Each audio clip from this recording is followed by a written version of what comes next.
So I'm hoping everybody in the waiting room is able to come in.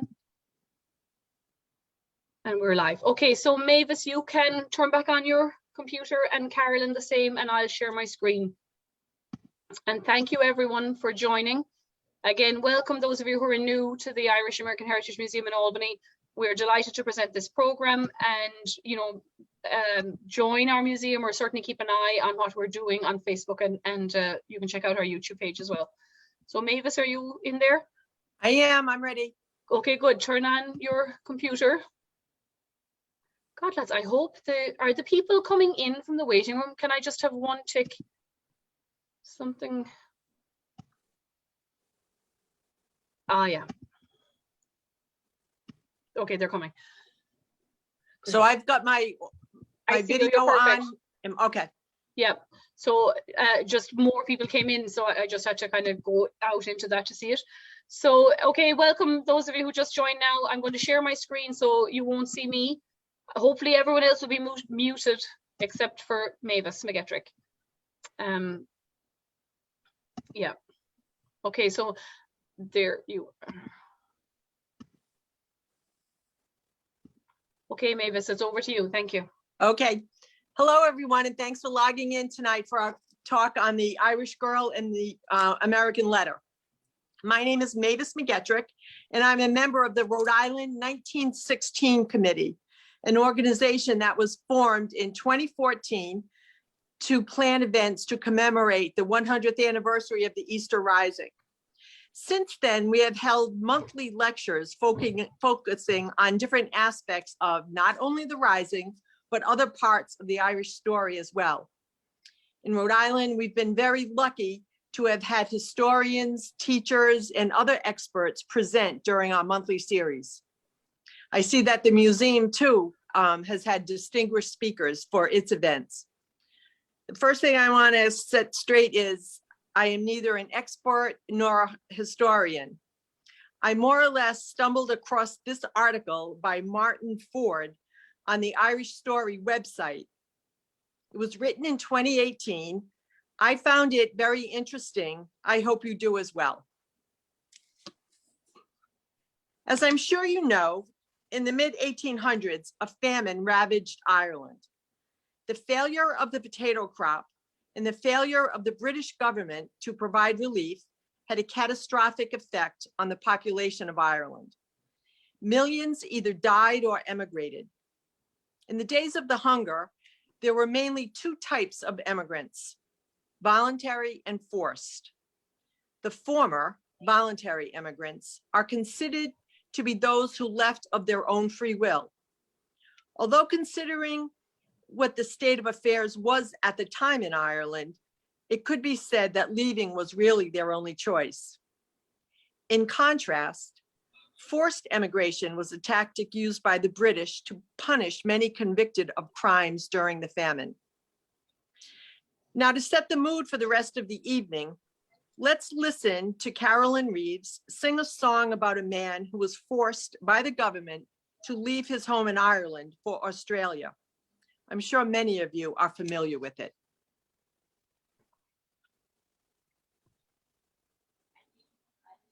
Right. Thanks, Elizabeth, for having us. And thanks, Mavis, for the intro. In honor of Women's History Month, I also just want to note that this song, special for so many reasons, also highlights the women's experience of being left behind as a result of forced immigration.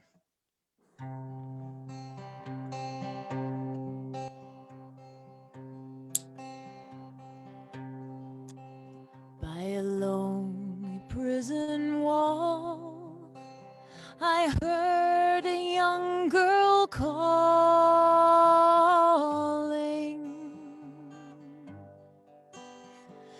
Michael, they have taken you away,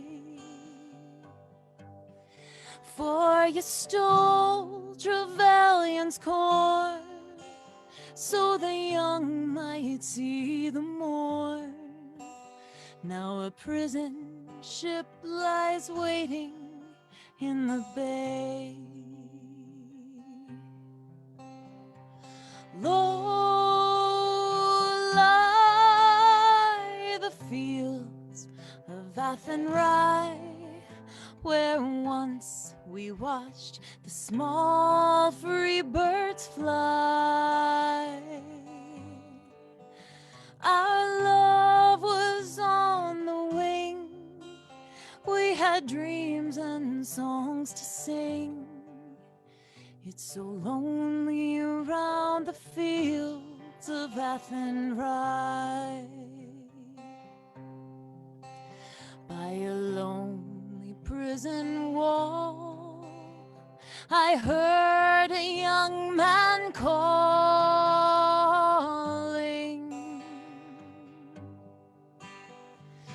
Nothing matters, Mary, when you're free.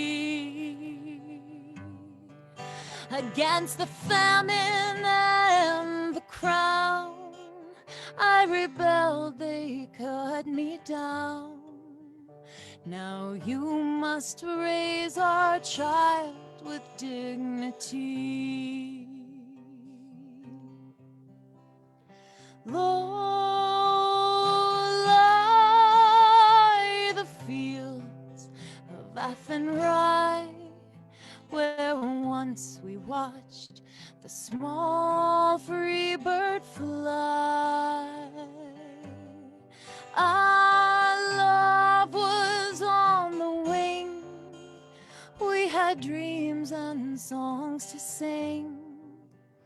It's so lonely around the fields of Athenry.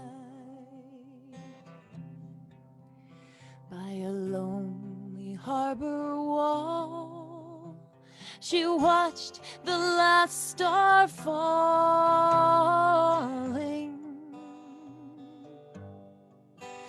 As the prison ship sailed out against the sky, sure she'll live and hope and pray for her love in Botany Bay. It's so lonely around the fields of Athenry. Low lie the fields of Athenry, where once we watched the small free birds fly. Our love was on the wing, we had dreams and songs to sing. It's so lonely around the fields of Athenry.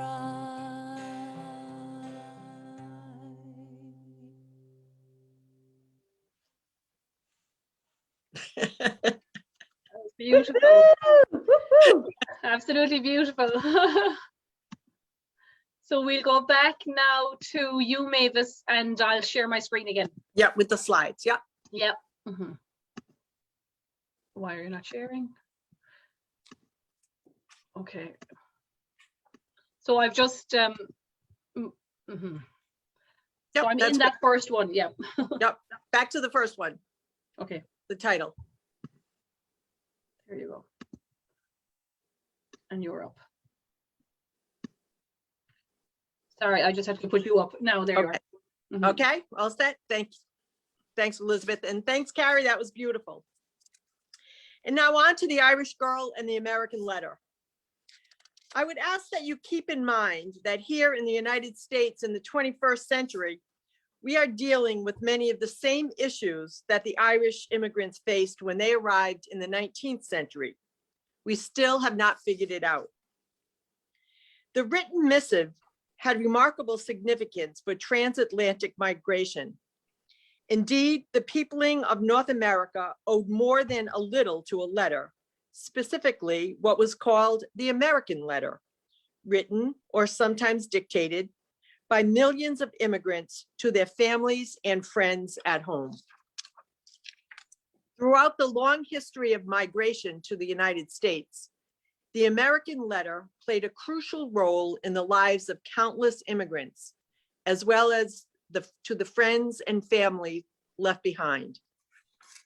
The letter home delivered news to loved ones, afforded an outlet for emotions, encouraged new migration through descriptions of the good life in America, and offered instruction on how intending immigrants might join those who had gone ahead.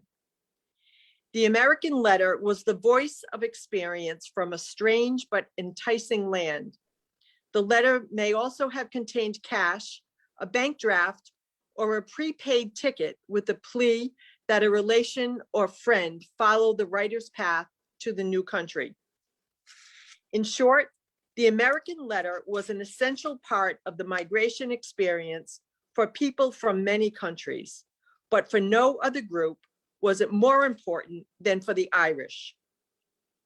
Between 1854 and 1875, more than 60 million letters made their way from the United States to the United Kingdom. Authorities estimate that well over half of these were destined for Ireland. What has rarely been recognized is that most seem to have been written by young Irish women. Much of the Irish American history has focused on the travails of the male Irish laborer, Paddy, in building the canals, railroads, and roads, essentially laying the foundation of urban America. Less has been said about how the Irish girl, Bridget, contributed mightily to Irish emigration through her work as a domestic servant and as author of the American letter, which had magnetic effects upon family and friends in Ireland. Why would the transatlantic letter be more important for the Irish than for other nationalities? One reason was timing. Irish immigration to America peaked in the wake of the Great Famine that devastated the old country, starting with the failure of the potato crop in the autumn of 1845. Over the next 10 years, more than 2 million Irish fled Ireland, with at least 60% of them going to America. They came during the sailing era, when crossing the Atlantic took 6 to 8 weeks, sometimes even longer. Then Elizabeth, the next slide, please. This is an illustration entitled Irish Immigrants Leaving Home, the Priest's Blessing. It appeared in the Illustrated London News on May 10, 1851. It shows friends, neighbors, and the parish priest, who appears to be giving a blessing to someone, gathered to say goodbye to one of their own leaving for the shores of America. For most, the passage was irreversible, giving rise to a practice called the American wake, a farewell touched with tears of mourning because it was likely to be the last. The best view of Ireland, the saying went, was from the back of a departing ship, and most of those who departed would never see the Irish coast again. Next slide, Elizabeth. This is an illustration of an immigrant ship leaving Liverpool, surrounded by those who will board and some who are there to say goodbye. This irreversible crossing was not the case for immigrants who would come to America from other countries in later decades. By the 1880s, the steamship had become the dominant mode of transport, reducing the Atlantic voyage to 2 weeks or less. The steamer also decreased the cost and eased the hardship of passage, ushering in the so-called Great Wave of Immigration, 1880 to 1924, when many of the immigrants were birds of passage, men who came and went as migratory laborers. Demographers estimate that some 50% of Italians went back to their home country. By contrast, only 5 to 10% of Irish immigrants ever returned home. The Irish were permanent. If absence makes the heart grow fonder, then permanent absence nurtured among the exiles of Erin a profound longing for the old country expressed in countless ballads and poems. It also nurtured a formidable correspondence between America and Ireland. A second reason the American letter had such significance for the Irish was that the average Irish immigrant could read and write. Although they generally came from poor farming families, many had the rudiments of literacy, especially in comparison to immigrants from the continent. In Ireland, both the traditional hedge schools and the national schools, which opened in 1831, emphasized literacy. During the 19th century, the percentage of Irish with basic skills in reading and writing rose from about 30% in the 1830s to 75% by mid-century, culminating in a rate of 97% in 1900, higher than for the general American population. These averages tended to be highest among the young, and most immigrants were young. Next slide, please. Here we have a photograph of women on a ship as it approaches New York City.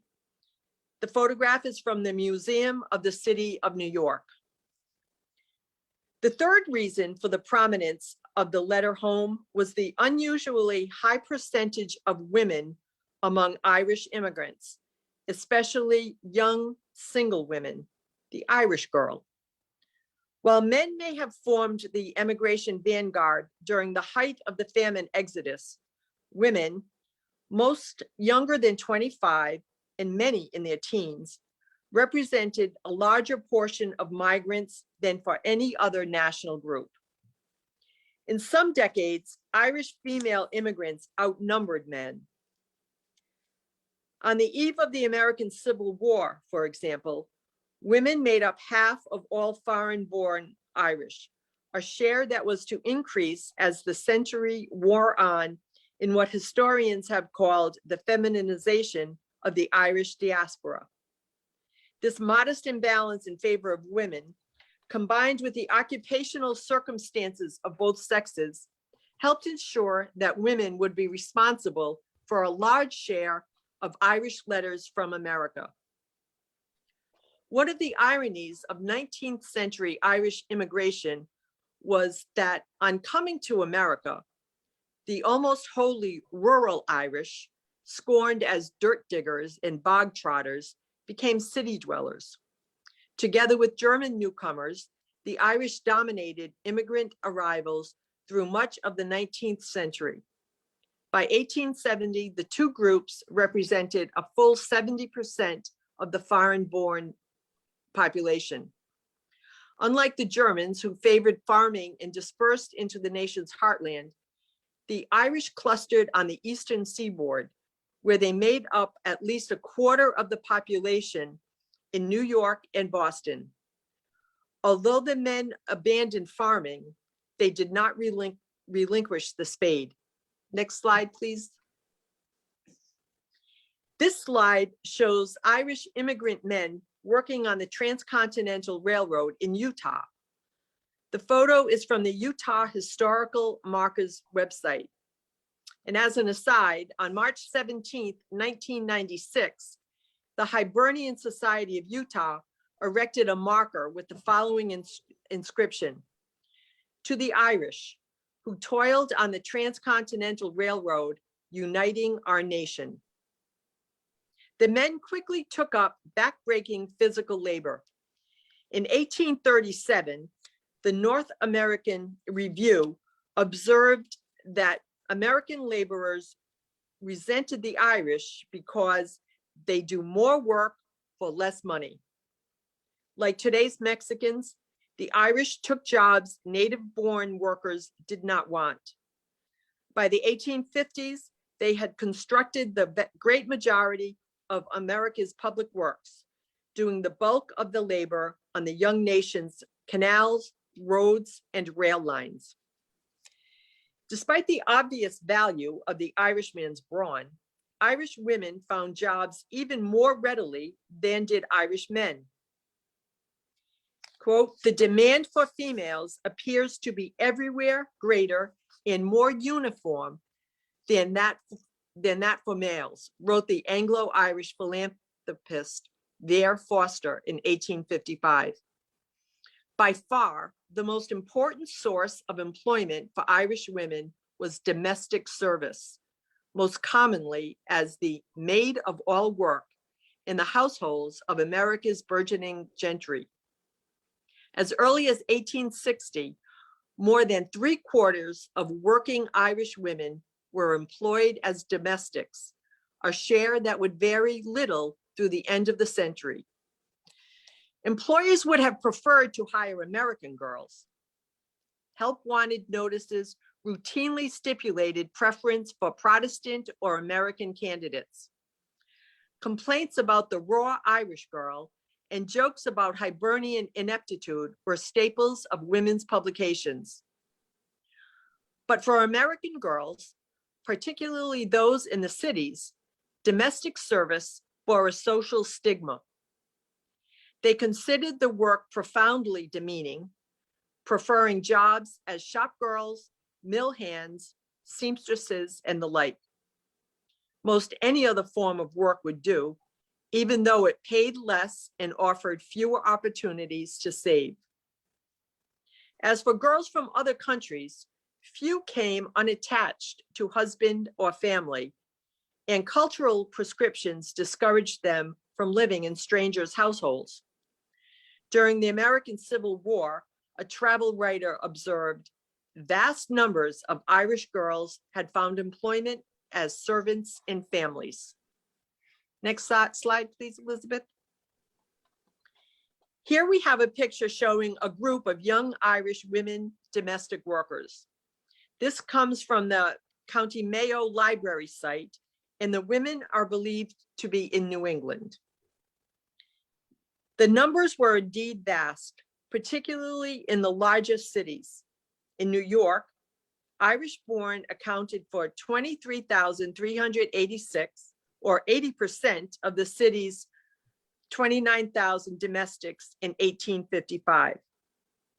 While no other city compared, by the end of the 19th century, so after the Civil War, 703,346 women of Irish stock, immigrants and their children, worked as domestics nationally, which was just under 50% of the total. These statistics do not take into account the number of African Americans who still held the positions in the former slave-holding states, a statement that can illustrate the type of work the Irish girl was willing to do in her new homeland. The contrasting opportunities available to Irish men and women led to markedly different working lives. The physical hardships of the Irish pick and shovel man have become part of American law. The hours were long, the work backbreaking, the dangers from accident and disease many. As the male Irish laborer was risking his life, the Irish housemaid was working a grueling schedule, one that required, according to an expert of the time, the temperament of a saint and the constitution of a cowboy. If she were the only servant in the household, as was commonly the case, she would be first to rise every morning to light the fires and last to bed at night, fires banked and the household set in order. She typically worked 6 days a week and was on call through the night. She had 2 half days off, Sunday afternoon and Thursday evening. In comparison to the male Irish worker, her labor may not have been as dangerous, and her surroundings were certainly more genteel, but the work was physically demanding. Virginia Penny, 19th century America's foremost authority on women in the economy, put it concisely, quote, "Most maids of all work are Irish because most Irish can perform hard work," end quote. Even in a household where the mistress deigned to cook, an Irish girl was often retained for the heaviest labor. Sleeping in an alcove, a small room in the attic, or off the kitchen, the maid had little privacy. Still, living in provided advantages to the unattached Irish girl far from home. Her wages may have been meager, usually less than $4 a week, but her employer provided food, lodging, and a uniform, so her expenses were few. Domestic service offered opportunities to economize that were rarely available in other jobs. Indeed, many Irish girls said that this is what drew them to the work. If the ability to put aside her earnings was for the Irish female the job's chief attraction, then its major drawback was what one maid referred to as the awful lonesomeness. Writing in 1887, social reformer Helen Campbell evoked this feeling from a young Irish girl who had abandoned domestic work after only a year. Quote, "Ladies wonder how their girls can complain of loneliness in a house full of people, but oh, it is the worst kind of loneliness. Their share is but the work of the house. They do not share in the pleasures and delights of a home. One must remember that there is a difference between a house, a place of shelter, and a home, the place where all your affections are centered." End quote. In the 1881 book entitled The Servant Girl Question, an extended reflection on the relationship between mistress and maid, the popular essayist, novelist, and poet Harriet Spofford depicted the Irish domestic as a Cinderella without a fairy godmother. She expressed admiration for the young women who toiled from dawn till dead of night amid cheerful, carefree family life from which they were usually excluded. This exclusion was part of an emerging social protocol. In the years following the American Civil War, Uncle Tom's Cabin author Harriet Beecher Stowe became a Martha Stewart-like figure to American homemakers.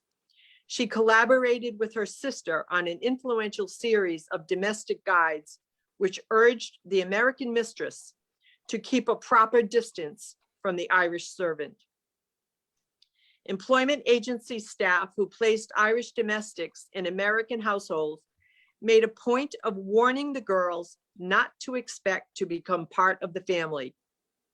One popular writer of the day expressed her disbelief that any intelligent American woman should be willing to consort with low and ignorant foreigners in the first place. Is it any surprise then that the Irish girl would strive to recreate in America the home life she had in Ireland? And so while Irish men worked in labor gangs apart from town life, their female kin toiled amid genteel, if sometimes chilly, domesticity. Both Bridget and Patty must have experienced a sense of social isolation that would prompt the urge to write home. How men found the time, energy, or conditions under which to write is difficult to imagine. It is easier to envision the Irish girl alone in her room at the end of the day, putting pen to paper before turning to bed. By most accounts, she was a more prolific correspondent than her male kin. What can we say about the letters they wrote? The first thing to note is their sheer volume. As early as the 1830s, the Irish of New York alone were sending through Liverpool 300,000 letters per year. This was 11 times the number they received in return. When the famine struck, the numbers rose dramatically. An American missionary touring the Irish countryside in 1847 observed the utter astonishment of the postmasters in handling the huge flow of incoming mail. By 1854, the United States Postmaster General estimated that more than 2 million letters had been sent to the United Kingdom that year, the bulk of them to Ireland. 20 years later, the figure had climbed to more than 6 million per year. Next slide, please. Oh, no, the one. Oh, looks like we're missing. Well, okay. As for the messages the letters bore, many expressed a nostalgia for the life left behind. Letters also reflected deep concern for those who remained at home, a concern expressed tangibly through remittances. By mid-century, the Irish journalist and politician, John F. Maguire, would claim that the great ambition of the Irish girl is to send something to her people as soon as possible after she has landed in America. That something, of course, was money. Indeed, the Irish at home often said that what was in the letter was more important than what it said. The terms money letter, American letter, and Yankee letter were virtually synonymous. The Irish-born New England essayist Henry Giles observed in an antique turn of phrase that, quote, the mails come burdened with rudely directed letters, and all the many contain remittances, end quote. If all the many remittances did not come from women, then most did. While men included money with their letters, women were singled out for contributing what one historian called the lioness share of money sent home, a portion estimated at 80% in 1861.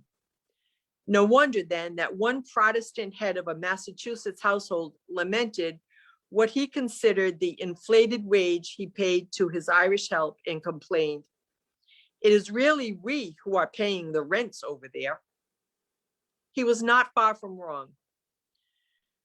Through what could be squeezed from earnings, the immigrant helped family pay rent, buy food, supplement a sister's dowry, support a brother's education, and otherwise assist cash-strapped loved ones. But rather than simply sustain kin in the old country, many young women sought to reunite with family in America. Writing about 19th century Irish domestics, Hazer Diner cites sibling solidarity as a powerful motivation in reuniting families, noting, it was as though Irish migrants sought to recreate what they felt were the best and most meaningful elements of their childhood families. For some immigrant groups, family migration was the norm. The Germans, for example, came to America in varied combinations as intact families, church congregations, even entire villages in colonization schemes.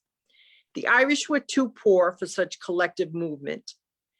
They came as families primarily when assisted, especially during the worst of the famine, when landlords paid passage for tenants, evicting them en masse, as the Marquis of Lansdowne had done his tenants, so that the land they occupied might more easily be converted to pasture. After the famine, the Irish tended to come in ones and twos, pioneering what is today called chain migration, a term we have heard a great deal about in recent years, which is the tendency of immigrants to follow family, friends, and neighbors to a new home. Yet the Irish did not so much follow kin as they brought them out. In fact, to bring out or to bring over was the term used to describe the process of emigration, even in Ireland, indicating a curiously American point of view, understandable when we recognize that much of the impetus for post-famine exodus, especially the wherewithal, came from the Americas.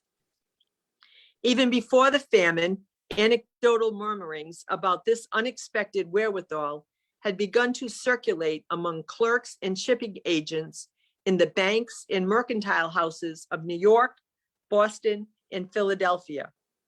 In 1838, the Irish-American publisher Matthew Carey declared, "Cases have fallen under my observation of Irish female domestics earning $1.25 per week, yet saving enough to pay the passages of brothers and sisters, one after another in succession." Ever the proud Hibernian, Carey was thrilled by these reports, but he may also have felt a twinge of embarrassment. Only 5 years earlier, he had been chiding wealthy Americans for their indifference toward the working poor, most of them Irish. He had argued that the immigrants could hardly survive on the wages they earned.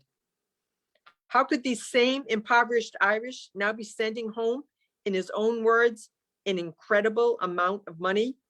In his advocate's zeal, had Carey exaggerated the plight of the working poor?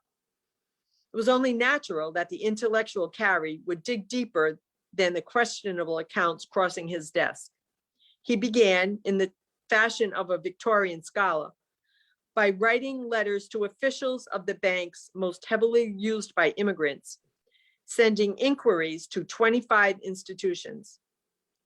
5 responded, revealing that for the years 1835 and 1836, their depositors had sent to Ireland a total of nearly $315,000. Based on further discussions with the banks and belated returns of his survey, Carey estimated that for the 2-year period, remittances to Ireland had exceeded $800,000. Of course, this sum was drawn from the banks in a multitude of small drafts. So small and frequent were the withdrawals, less than $25 was typical, that a Philadelphia banker called them troublesome and implied that they were hardly worth the effort.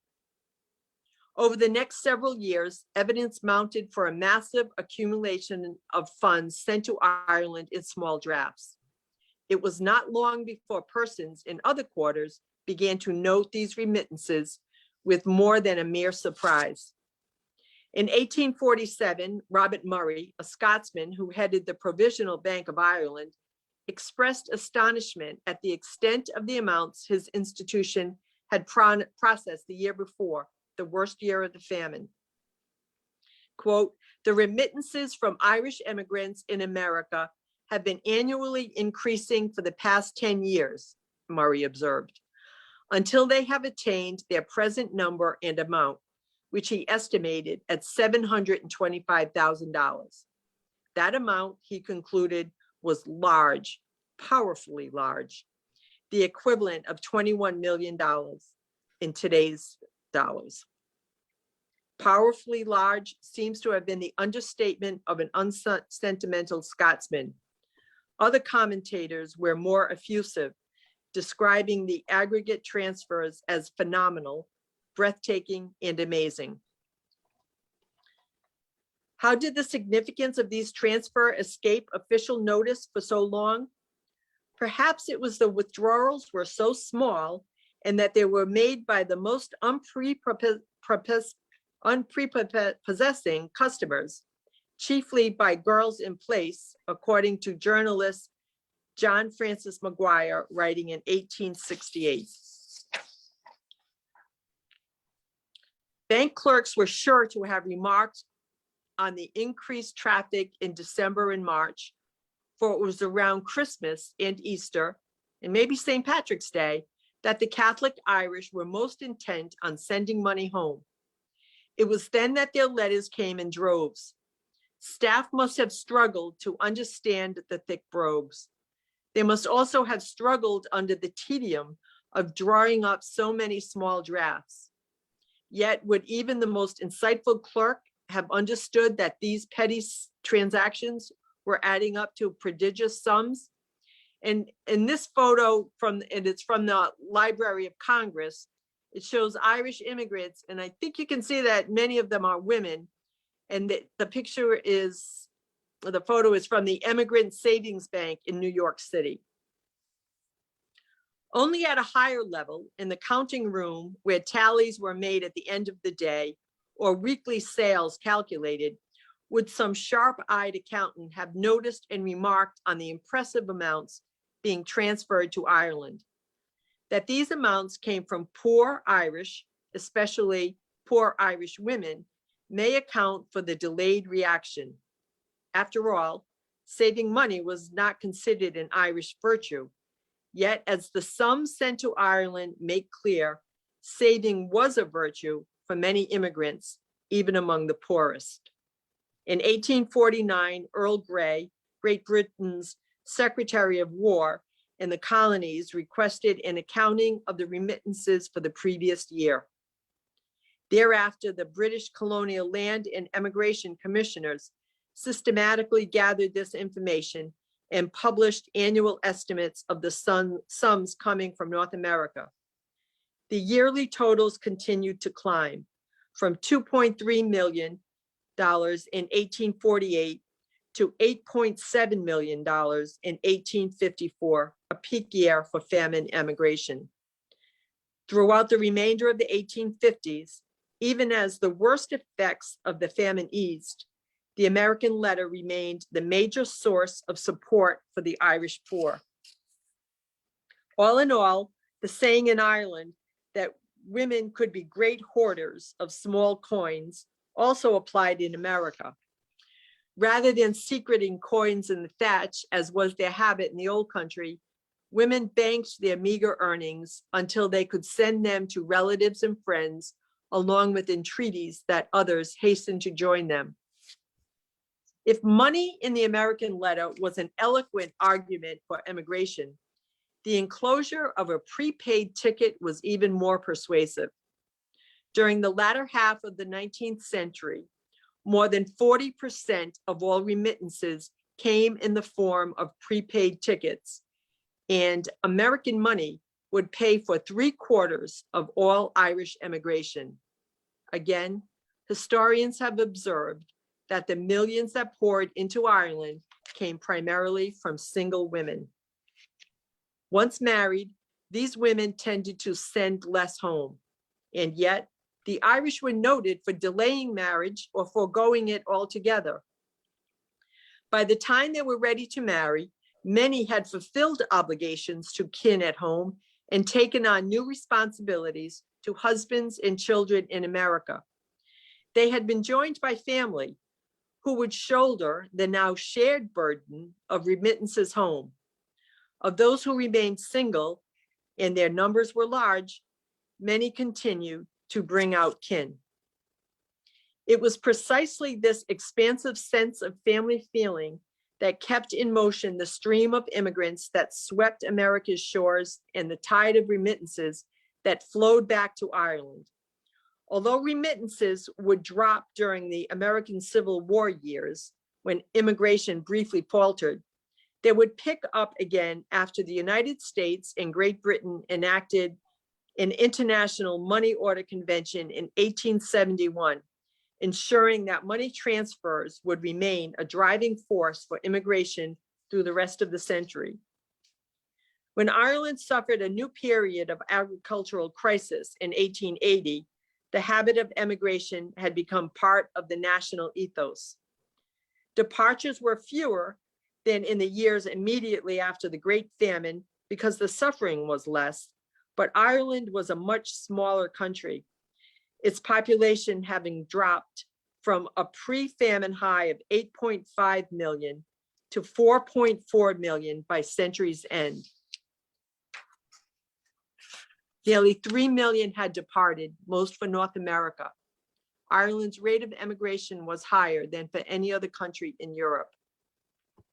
Historian Dennis Clark characterized the remittances that financed so much of this immigration as, quote, the greatest transatlantic philanthropy of the 19th century, end quote. In strict monetary terms, the sums were truly remarkable. From the Great Famine through the end of the 19th century, known transfers exceeded $260 million, the equivalent of almost $8 billion today. Remittances did much to relieve poverty in Ireland, mostly by paying rents, debts, and taxes, but their greatest impact was upon migration itself. The Irish said, emigration begets emigration.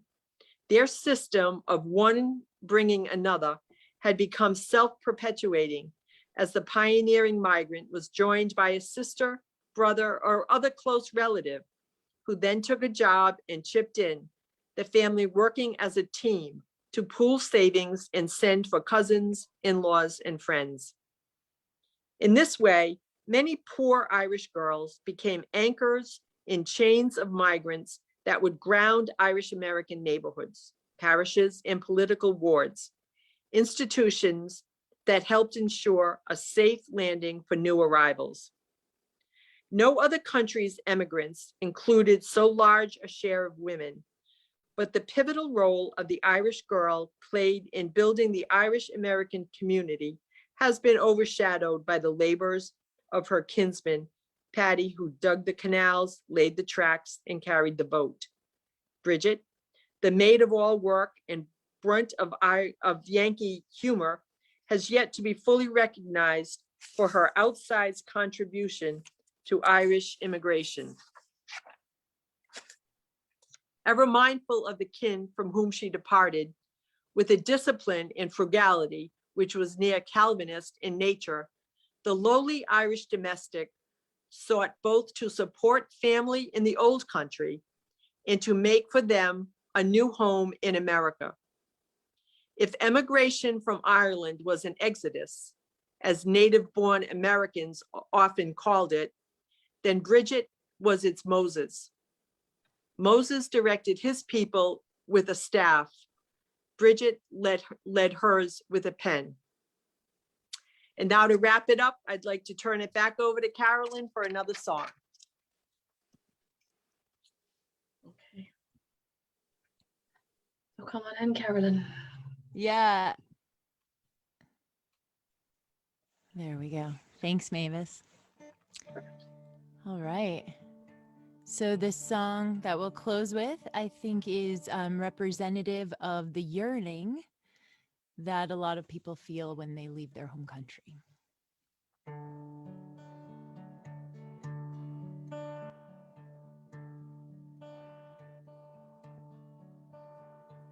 Walking all the day near tall towers where falcons build their nests. Silver wing they fly, they know the call of freedom in their breasts. Saw black head against the sky and twisted rock, they run down to the sea. Living on your western shore, saw summer sunset, asked for more. I stood by your Atlantic sea and sang a song for Ireland.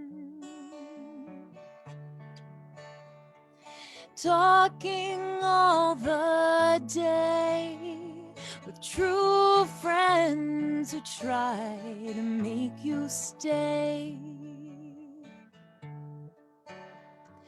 Telling jokes and news, singing songs to while the time away. Saw the Galway salmon run like silver dancing, darting in the sun. Living on your western shore, saw summer sunset, asked for more. I stood by your Atlantic sea and sang a song for Ireland. Drinking all the day in old pubs where fiddlers love to play. Someone touched a bow, he played a reel, it seemed so grand and gay. Stood on Dingle Beach and cast in wild foam, found Atlantic bass, living on your western shore. Saw summer sunset, asked for more. I stood by your Atlantic sea, and I sang a song for Ireland. Dreaming in the night, I saw a land where no one has to fight. Waking in your dawn, I saw you crying in the morning light. Lying where the falcons fly, they twist and turn in all your air blue sky. Living on your western shore, saw summer sunset, asked for more. I stood by your Atlantic sea and sang a song for Ireland. And sang a song for Ireland.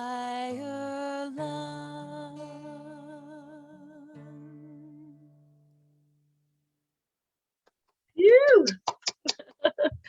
That was great. Thank you, everybody. Magic. Absolutely lovely. Thank you. Wow, says Anne. So everyone is delighted. I'm looking at the chats. That was great, Mavis and Carolyn. Thank you. That singing was gorgeous. It's so hard to just choose two of the songs. I was wondering which you would say. You know, I kind of thought, oh, she's going to do the Hope of Isle of Hope, or you know. So it's hard to narrow down just to two songs, you know, out of all of the Irish ones. So does anyone have any questions or comments for our speakers? I'm trying to, I'm looking in the chat. Hang on, I want to, so there, everyone is just saying very good, thank you, gorgeous. What was the amount of money again in current dollars total? Was it 8-point-something billion? Mavis, did you hear that? The value for in today's money?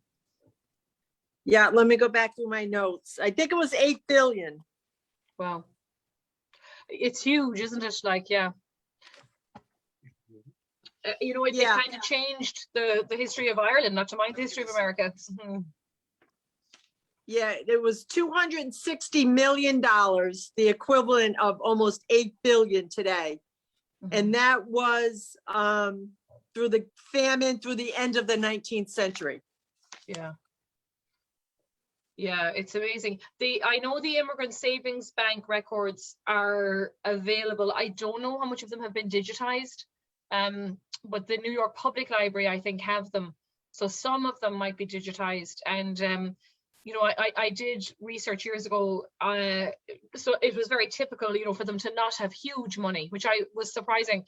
But what was surprising was they had enough money, for instance, to leave 5 points if they wanted to, but they didn't. And so whichever historian I had read, you know, was saying that bad and all as kind of 5 points was, and he traced, it was Tyler Anbinder actually. I think the article was called From Famine to 5 points. And Tyler Ambinger wrote the book about 5 Points, which was the worst slum in New York City. And he kind of traced one family, and within a year, that woman, they came from Kenmare in County Kerry, from Palmerston's estate. And within a year, her kind of 13-year-old son was dead, her husband was dead. And yet she had, you know, enough money in the bank that if they needed to leave, they could. But his argument was that things could always get worse. And so they stayed in 5 Points because that's where their neighbors were. Literally the entire street, you know, and her entire tenement building and the ones next door to them, they all were neighbors from Kenmare. So it was safer for her to stay in technically this bad neighborhood because the neighbors from home were there. Tom, you've raised your hand. Have you a question? So you can unmute yourself now when you have a question. Yeah. You mentioned, excuse me, you mentioned 5 Points. I've read that all five, I used to live in New York. I read that all 5 of the streets that form that intersection are now gone. Is that so? No, 2 of them. So Mulberry Street is still there, and I think it's Orange Street is running this way, and there's another one. But technically, like, yeah, the intersection of the 5 is gone. So 2 little ones have been gone, and there's a park right there where Paradise Square would be, and the court is right behind you. So you can still do, you can go down Mulberry Park, it's called, it is roughly right there where that 5 Points Paradise Square would have been. So Mulberry and Orange, it used to be Cross and Anthony or something, you know, 2 of them still exist. Thank you. Yeah, and so Big Onion, I know, are one company that do really good walking tour of that. They do an Irish tour down there. And somebody else had raised their hand, Dara. Unmute myself. Yes, thank you, Mavis. That was such a wonderful talk. And Carolyn, the music. And I want to give first a brief ode in praise of Zoom, because I'm a history professor at Providence College in Rhode Island. And today I received an email about this talk. But here's the thing, not only am I just about 100% Irish, I was raised in Albany, New York. And yeah, my great-great-grandfather, Brendan, who became, or Bernard, who became Brian Mulderry, came to Albany. And pretty much every Mulderry in America is descended just from that one guy. But anyway, so of course I hopped on for this, but I also informed my mother, Anne Mulderry, who's now in New York City, about this talk too, because my mother's grandmother was an Irish girl who at the age of about 16, although she always told people it was 13, but it's about 16, she came and worked as a domestic servant in Manhattan and then did help bring siblings here. And so my mother grew up very close to her and certainly heard stories that anecdotally really affirm what we receive so much great information about tonight. So just what a gift. Thank you so much. Oh, thank you. So this is great praise for you, Mavis. I see a lot of people are saying that they had people, family members, you know, who came and worked as domestics. And I will say they did right into the 20th century, you know. So Karen is asking, the immigrants were so poor, do we know how much it cost to travel to America? And could passage have been bought on credit to the shipping company? So Mavis, do you want to answer that, or do you want me to? You can, since I don't know the answer. Well, I'm not fully convinced I know the answer either, but I know in your period, like during the famine, sometimes like workhouses or landlords paid, you know, for their passage to come out. So I can't remember the figures exactly. It was, you know, a few pounds. A lot of the time the immigrants would send home a ticket for a ship rather than just straight cash too. So, you know, sometimes because a lot of the time they were built. So sometimes, you know, somebody would tell them they were buying a ticket, or they would tell the people at home in Ireland they were buying a ticket and it was just the brochure. So sometimes they would buy the ticket, and I am exactly sure of how much those cost, but you know, you had to save. It was a significant amount of money to do it. But certainly during the famine, sometimes their passage was paid for them by either the workhouse or the landlord, or even kind of a church group. Now I would say that really the indentured servitude thing had stopped by the 1815, so I don't think you would kind of do it in credit anymore to a shipping company. You know, you had to buy a ticket. And Barbara said the author. So he's Tyler Anbinder. I'll type it, Tyler and then Anbinder. Ron says in the 40s, my grandfather worked construction in America to afford the passage of his wife and 11 kids over a Wow. period of time. Yeah. Could I just have a bit of a sidebar with Dara? Mhm. Since you was that the first email you got about a lecture from our group? Yes, it was through Professor Paul O'Malley at Providence Oh, okay. College. Yep. And Yep. he sent it to someone else in our department who forwarded it to me because he saw the Albany connection. And Yep. really, I'm embarrassed to admit that I didn't even know about this Irish Historical Society in Albany. Isn't that terrible? Yeah. I mean, the sad news for me, Dara, is you're not the first person to say that, even though we were founded in 1986. But we were But down Dara, in in Rhode Island, we have these lectures just about once a month. So you'll have to get on our mailing list. I definitely will. I just sent you my email, or I sent Anne Arnold my Okay. email address. Yeah, good. And we'll have you maybe speak for us too. But Anne's are from Scotia, New York. Yeah. So the museum was founded in 1986, but it was down in East Durham for many years and kind of only opened, seasonally. And then we moved to Albany maybe about 11 or 12 years ago, and then I took over almost 3 years ago. So yeah. Carolyn says thank you to my aunt for inviting me to join her. She says she does not have recordings yet, but the pandemic and temporary end to live performance has inspired her to get this microphone. So hopefully she will be recording, and she's very happy to spend the evening with everybody. So does anyone else have any questions? I'm just going to read back through the chat. A lot of memories about parents and grandparents coming in to work as maids. My grandaunt came over in the early 1900s, worked as domestic in 1909. She brought my widowed great-grandmother and my 19-year-old grandmother to Providence, Rhode Island. Yeah, it's amazing with the generational stuff, that sometimes they did even bring their parents eventually, which was so lovely. That it was kind of brothers and sisters first, and then finally the old parents, Everyone loved your song choices. And then another... So, I'm Bob. I popped my name at the time of my work computer.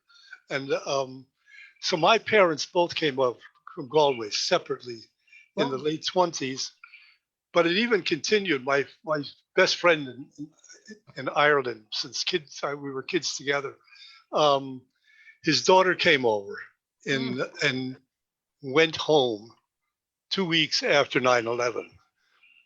But the same thing, she was a cook, so it's still going on. And a friend of mine, at least two friends of my daughters who were medical school, came over to America, one in Canada. I don't know where John is. I think he went back to Ireland. So. And you mean they came through Canada, Bob, down into America? No, to Canada. Oh, to Canada. Okay, Canada. Yeah. Yeah. Mm-hmm. And so they bumped into each other in medical school there. Yeah. And came back. So it still goes on. Oh, definitely, yeah. And my son was going to do it, but at one point, but he was in the movie business, but the job disappeared. But my kids go back and forth. Yeah. Just like they go there more than they go to California. For example, 3,000 that way. It's amazing. And so it's kind of an equal distant journey, Mm-hmm. Right. Mm-hmm. Yeah. It is amazing to think how the women and coming over on their own and, you think how scary it must have been sort of in the 19th century. I think you mentioned, like the advice about getting the time off and making sure they go to kind of mass and get their time off. So that's it, how important the community was, because it kind of helped to police them a little bit as well, that to make sure they weren't getting into trouble or they weren't stepping outside, and then of course actually there's massive upward mobility. So your mother might be a maid, but the daughter was probably educated to be a nurse or a teacher. So they're very quickly climbing up the ladder. Yeah, so my mother, tell me, Bob. My mother worked for a Jewish family and actually picked up Yiddish Wow. because it sounded like Irish to her. Mhm. Which Yeah, we make a lot of the same noises, Right. that, the guttural sound. exactly, Yeah. that's it. Mhm, So, mhm. And I think the syntax sometimes is the same. There's only about 7 languages that sometimes we right. put the verb first. Yeah, that's interesting. Right. Hmm. And of course, they learned how to run a middle class home. They Mhm. kind of learned, table manners, and so you get this lace curtain Irish thing creeping in. Carolyn, somebody asked if you have a mailing list. Ash Draper would like to be added to a mailing list. So if you want, maybe, do you have a website or a Facebook page or something that they can like? Not well. How about when I have this eventual recording, I will contact you Yeah. and and put it out. And people can find me on Facebook under Carolyn Reeves. It's not a music page, but maybe it will be. It will start to be. Thank you, everybody. I appreciate that. No, that's great. Does anyone else have any questions or comments?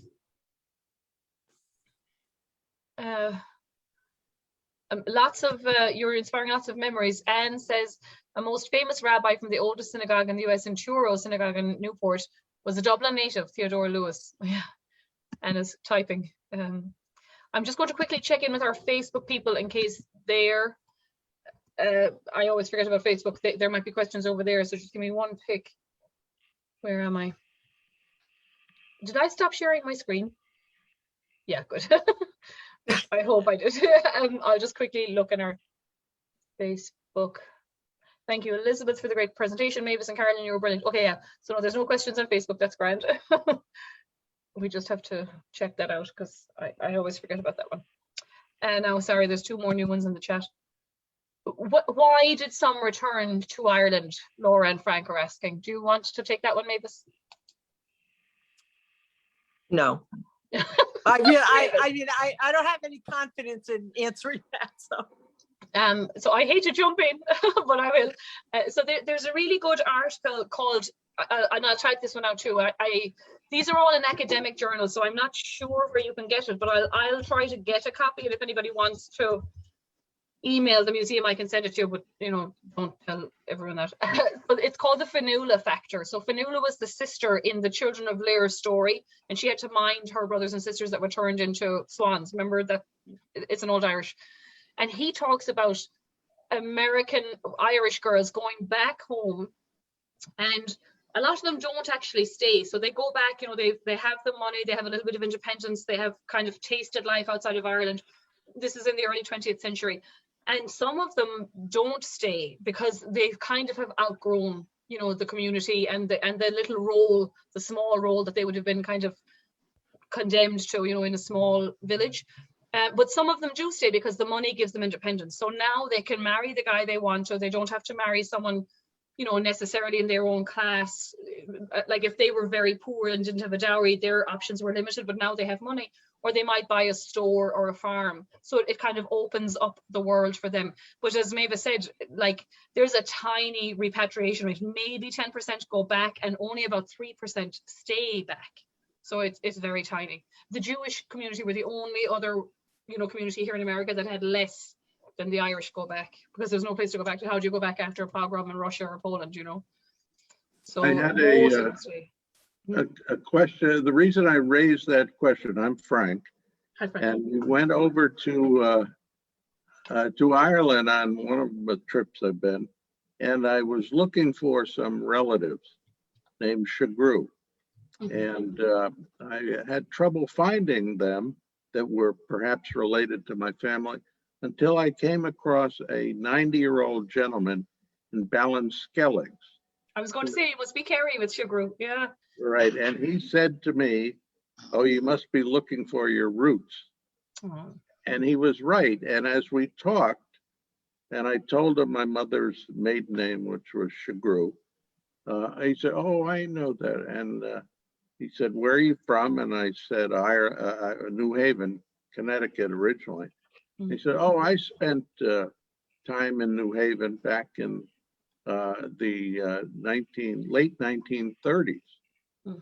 And I told him at some point I was a doctor, and he said, "Oh, I knew doctors." He asked me about a doctor in Boston who I didn't know. But then he said, "Do you know Dr. Collins?" And I said, well, Dr. Collins delivered me. He was my doctor at that time. So that was a fantastic story. Yeah. And he, as we talked more, we were invited into the house and shared some whiskey with him. But what was interesting is he only lived about 6 blocks from my family in New Haven. Wow. With the Chagru name, but he didn't know them at all. He had never met any of them there.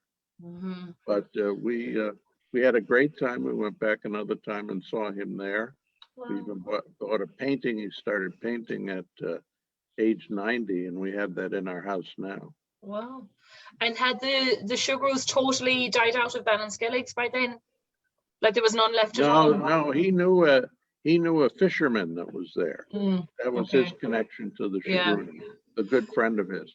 Okay. Now, the other reason I asked is there's a song, and I thought maybe Carolyn was going to sing that song before she sang her beautiful song, called Noreen Bawn, which is the same story of a woman that leaves her mother brokenhearted in Ireland, comes to the United States, and then comes back after so many years. Carolyn may know the song, and she winds up coming back with an illness and dies. So it's a very tragic story. If you know Noreen Bawn, it's interesting to listen to the words. And the point is that her mother, who's kneeling over her grave, says it was the curse of immigration that laid you down. So that was. Well, you know, I think like Mavis, you did a great job in the story. It is incredible, you know, how lonely those the lives could be of those maids. I came across records that said it was in one of the charities, you know, down in New York. Actually, I think it was the Friendly Sons of St. Patrick, and they were talking about these older women who had stayed in service all their lives. They never married, because of course, if you married, you kind of give up your job. And like one woman was from County Roscommon. She had left. She was now in her 60s or 70s. The family, you know, there was no pension plan. They don't really need a maid who can carry buckets upstairs. And so they wanted us to just ship her home to the society. We're going to ship her home to Roscommon. And I was kind of thinking, my God, she probably doesn't know anybody in that little village anymore because she's been over here for 50 years, you know. So a lot of the time their lives were decided for them, you know, if they got older. And Bob, Karen has just said she had the same experience in Kilbaha in County Clare, a small pub in the tip of Loophead.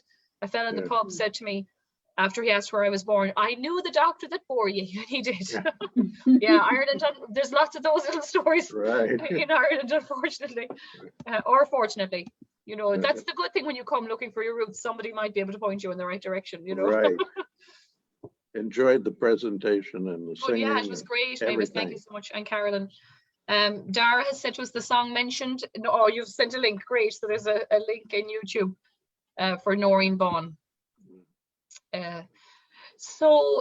If nobody, have you any other questions or comments? It's an amazing, as I say, a lot of Irish Americans today, even still, you know, my aunt was a domestic or my mother was a domestic, you know, still here in Albany, we have people who can trace it to their own immediate, you know, mothers and aunts and things. I heard a great story about Albany, actually. I'd say it was the very early 20th century, and apparently 2 single girls came out sort of together from Sligo, and they didn't know anybody. And one of the things you could do to socialize was to go to wakes, the Irish wakes, you know, here. And so, you know, it was good. You got to meet the neighborhood boys and maybe have a drink, and it was a bit like home, you know. So they went to a funeral, and normally the funerals would be packed, you know, you'd always meet somebody. And they turned up to this one funeral in Troy, and there was nobody there except the widow and the coffin. And the girls kind of, you know, got what happened here. And the widow said, oh, thank you so much for coming. We were afraid nobody would turn up because he died of the fever. So they had to make a kind of a quick getaway. But I thought, you know, it's such a, like, it's a kind of a typical Irish story too, that, you know, you'd go where you knew people would be, but not if it's a yellow fever death. Right. That's right. Oh, yeah, so Barbara says her mother's aunt's people were known as professional mourners. Like, do you mean the Queeners, Barbara? Yeah. Yep. So Anne says, don't forget they have a lecture on the 16th, how the Irish saved the Blackstone Canal. I think we have a lecture as well, so I won't promote that too much, Anne, in case we're in competition. But of course, ours might be saved to Facebook, so you can tune in with ours afterwards. I'm trying to think the 16th. What have we? I can't remember. We've about 10 a month. No, there's no conflict. Ours will be saved, so you can watch ours later on. But thank you everyone for tuning in. And Thank you, Elizabeth, for inviting us. yeah, I'm thrilled, and we'll do something again soon. And Carolyn definitely set up some kind of a mailing list, and keep an eye, as I say, on our page. And you're all welcome to become members, or certainly support the museum. We're delighted to have you tonight with us. Thank you this so will be much for on having Facebook. us. Yeah, and you can share it on your page once it'll be saved on Facebook, so you'll be able to share it out. Wonderful. So Well thank you done. very Thank much, you. everyone. Thank And you good night. again. Thank you. Bye. Thanks a Bye, lot. everybody. Take care. Bye, Mavis and everybody. Carolyn, everyone is thanking you. They're loving it. Happy St. Patrick's Month. Yes, we're excited for Irish American Heritage Month. How are you, Pat and Joe? Okay. Good. So Okay, I'll good talk to you all soon, hopefully. Good. Okay. Bye. Good Take care. night. Bye-bye, guys. Take care.